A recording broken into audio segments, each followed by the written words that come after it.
This next video is going to show you how to take an object like this from Maya and make it look a lot more fun like this using Blender and its sculpting tools. Do a comparison, play with Blender's sculpting tools, and then come on back and play with the character in Maya to get a sense of which sculpting workflow do you enjoy more. Let's import a base model to practice sculpting on. Select this box, press delete, go to File, Import FBX, and select the base model.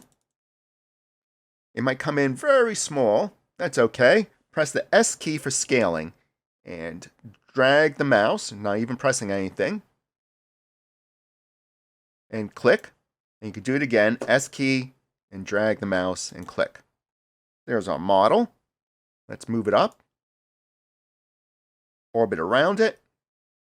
Before beginning to sculpt, set the axis for reflection, and do that. Select your object, go to edit mode, pick a vertex that you feel is the line of symmetry. I'm going to choose this one. Shift S, cursor to selected. Hop back to object mode, the object menu. Set origin to 3D cursor, and now we'll be able to use the reflection. I'm going to display the wireframe. Under Object Properties, go to Viewport Display, select Wireframe. You can toggle it on and off as needed. Here's a tip when sculpting. Press the Shift spacebar to pull up the brush menu, and as a bonus, you get to see the hotkeys. Now let's go over the brushes. The most fun brush to use is the inflate brush. Well, and also the grab brush is pretty fun. There's many brushes that are fun. Going to start with the inflate brush. And the inflate does what it says. It'll inflate a region when you drag. Before we start dragging, let's go over some of the basics. The F key, pressing it, and then dragging the mouse left and right will increase and decrease the size of the brush. Shift F and moving the mouse left and right will increase and decrease the force of that brush. I have symmetry on. If I want to turn off the symmetry along the x-axis, just click that, and now it's off. And then click and just drag around. And that's inflating the object non-uniformly, because I turned off symmetry. I could undo that. Turn on symmetry along the x. Now, basic rule of all brushes, if inflate is pulling out the vertices and inflating the vertices, to deflate all this, hold down the control key and any brush will act with the opposite force. So instead of inflating, it deflates. Oh, character's getting deflated and squished in the face. Sorry about that, character. Let's move on to another brush. How about the grab brush? The grab brush will pull vertices, click and pull. That's a fun one. I could extend the arms by clicking and pulling them. You can increase the size of the brush, F key, make it bigger, then click and pull, and even move it down. Make it wave at us, but we're sculpting, so that's useless. Next brush, let's play with the snake hook brush. That's a fun one. Going to reposition my view a little bit. Click and drag. And you can make these bunny ears. But, oh wait, we ran out of surface material. Let me undo. As you can see, when you drag, you're moving vertices around. Eventually, you might run out of material. What we could do about that is go under Modifier Properties, add modifier, and add a subdivision surface modifier.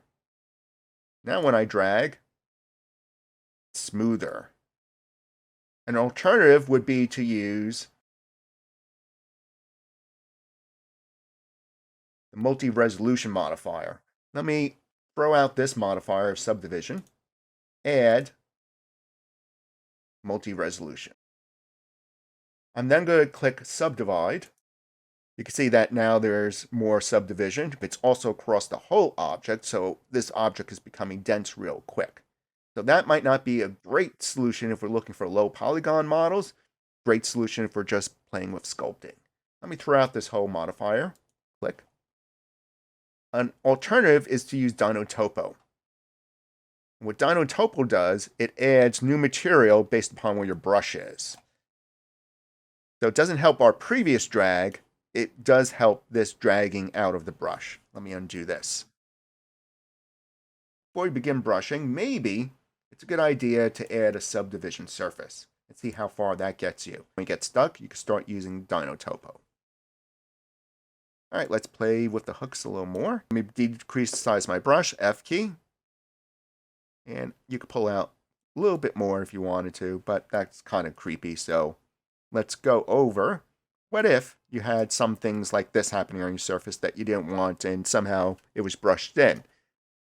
You can use the smooth brush right here and just click on it to smooth the surface out. I'm going to use clay strips. Clay strips adds surface material.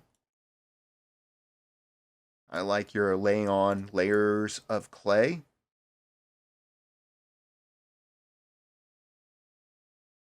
Then to smooth all that out, I'm sorry I did that to you, character. Smooth it out, use the smooth brush. And maybe not so intense.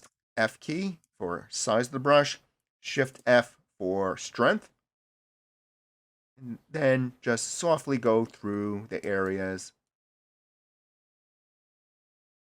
to smooth out things. The thumb is going to do much like it says. It's going to push on the object like it's a thumb being pushed into clay. Undo that. Scrape. Going to add the sharp angle. Poor critter. I'm really messing with it today. Sorry about that. And then I can smooth out things. Pinch. Let's pinch this character. We'll squish it.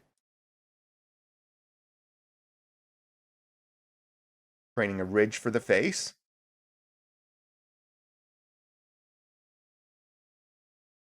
And the draw tool